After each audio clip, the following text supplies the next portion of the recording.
Hi ಎಲ್ರಿಗೂ ನಮಸ್ಕಾರ. ನಾನಿವತ್ತು ನಿಮಗೆಲ್ಲ ತುಂಬ ಟೇಸ್ಟಿಯಾಗಿ ಮೊಟ್ಟೆ ಕೋಳಿ ಸಾಂಬಾರನ್ನ ಹೇಗೆ ಮಾಡೋದು ಅಂತ ತೋರಿಸ್ಕೊಡ್ತಾ ಇದ್ದೀನಿ. ಅದಕ್ಕಿಂತ ಮುಂಚೆ ಯಾರಿನ್ನೂ ನನ್ನ ಚಾನಲ್ನ ಸಬ್ಸ್ಕ್ರೈಬ್ ಆಗಿಲ್ಲ, ಬೇಗ ಬೇಗ ಹೋಗಿ ಸಬ್ಸ್ಕ್ರೈಬ್ ಮಾಡ್ಕೊಳ್ಳಿ.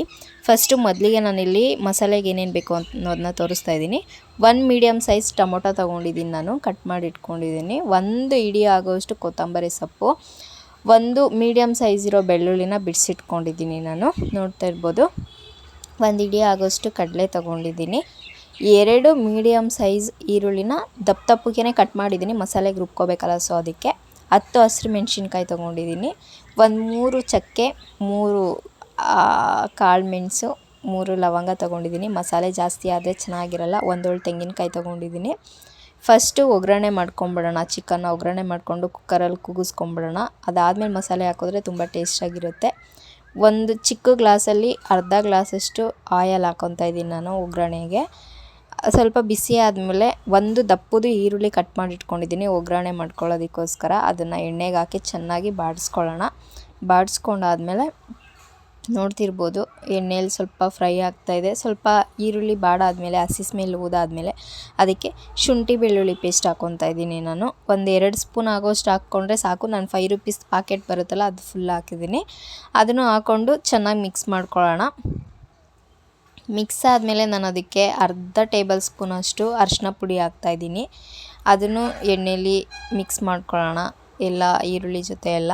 ಮತ್ತು ನೋಡ್ತಾ ಇರ್ಬೋದು 1 kg ಚಿಕನ್ ತೊಗೊಂಡಿದ್ದೀನಿ ನಾನಿಲ್ಲಿ. ಚಿಕನ್ನ ಹಾಕ್ತಾಯಿದ್ದೀನಿ ಒಗ್ಗರಣೆಗೆ. ಇದನ್ನು ಚೆನ್ನಾಗಿ ಕುಲ್ಗಿಸ್ಕೊಂಬಿಡೋಣ, ತಿರ್ಗಿಸೋದಕ್ಕಾಗಲ್ಲ, ಸೊ ಅದಕ್ಕೆ ಕುಲ್ಗಿಸ್ತಾ ಇದ್ದೀನಿ ನಾನಿಲ್ಲಿ.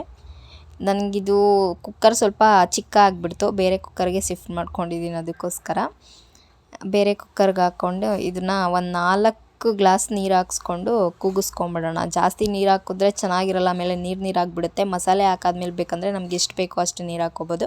ಇಲ್ಲಿ ನಾನು 4 ಗ್ಲಾಸ್ ನೀರು ಹಾಕ್ತಾಯಿದ್ದೀನಿ. ಸ್ವಲ್ಪ ಚಿಕನ್ ಮುಳುಗೋ ಥರ ಹಾಕಿದ್ರೆ ಸಾಕು, ಬೇಯುತ್ತೆ.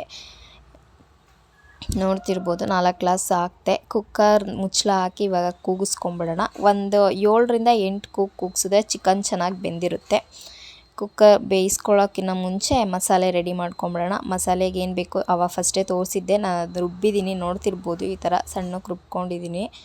ಸಣ್ಣಕ್ಕೆ ರುಬ್ಕೊಂಡು ಇದನ್ನು ನಾನು ಒಂದು ಬೌಲಿಗೆ ಶಿಫ್ಟ್ ಮಾಡ್ಕೊತೀನಿ. ಇವಾಗ ಶಿಫ್ಟ್ ಮಾಡ್ಕೊಂಡಾದ್ಮೇಲೆ ನಾನು ಇದಕ್ಕೆ ಮನೇಲೇ ಮಾಡಿರೋ ಅಂಥ ಅಚ್ಚ ಖಾರದ ಪುಡಿ, ಮಸಾಲೆ ಪೌಡರು ಅಂದರೆ ಸಾಂಬಾರು ಪೌಡ್ರನ್ನ ನಾನು 7-8 ಸ್ಪೂನ್ ಹಾಕ್ಕೊಂಡಿದ್ದೀನಿ. ಯಾಕಂದರೆ ನಾನು ಇಲ್ಲಿ 4 ಜನದಿಂದ 5 ಜನಕ್ಕೆ ಸಾಂಬಾರು ಮಾಡ್ತಿರೋದು. ಸೊ ಹಂಗಾಗಿ ಮಸಾಲೆಗೆ ಎಷ್ಟು ಬೇಕೋ ನೋಡಿಕೊಂಡು ನಾನು ಖಾರದ ಪುಡಿ ಹಾಕ್ಕೊಂಡಿದ್ದೀನಿ. ಇವಾಗ ಇದು ಮಿಕ್ಸ್ ಆಗಾಯಿತು. ಇದಾದಮೇಲೆ ನಾನು ಬೆಂದಿರೋ ಚಿಕನ್ನ ತೋರಿಸ್ತಾ ಇದ್ದೀನಿ. ಇವಾಗ ಕುಕ್ಕರಲ್ಲಿ ಬೇಯಿಸ್ಕೊಂಡಿರೋದು ಇದು. 7-8 ಕೂಗಿಸಿದ್ದೀನಿ. ಇವಾಗ ನೋಡ್ತಿರ್ಬೋದು ಈ ಥರ ಆಗಿದೆ. ಈ ಚಿಕನ್ಗೆ ಇವಾಗ ನಾನು ರುಬ್ಬಿಟ್ಟಿರೋ ಅಂಥ ಮಸಾಲೆನ ಆ್ಯಡ್ ಮಾಡ್ತಾಯಿದ್ದೀನಿ. ನೋಡ್ತಾ ಇರ್ಬೋದು ಮಸಾಲೆ ಹಾಕ್ಕೊಂಡು ರುಚಿಗೆ ತಕ್ಕಷ್ಟು ಉಪ್ಪು ಹಾಕ್ಕೊಂಡು ಇದನ್ನು ಸ್ವಲ್ಪ ಹೊತ್ತು ಕುದಿಯೋದಕ್ಕೆ ಬಿಡೋಣ. ಚೆನ್ನಾಗಿ ಇದನ್ನು ಕುದ್ದಾದಮೇಲೆ ನಾನು ತೋರಿಸ್ತೀನಿ. ನೋಡ್ತಿರ್ಬೋದು ಚೆನ್ನಾಗಿ ಕುದೀತಾ ಇದೆ. ಇವಾಗ ಕುದ್ದಾದಮೇಲೆ ಸಾಂಬಾರು ಈ ಥರ ಆಗಿದೆ.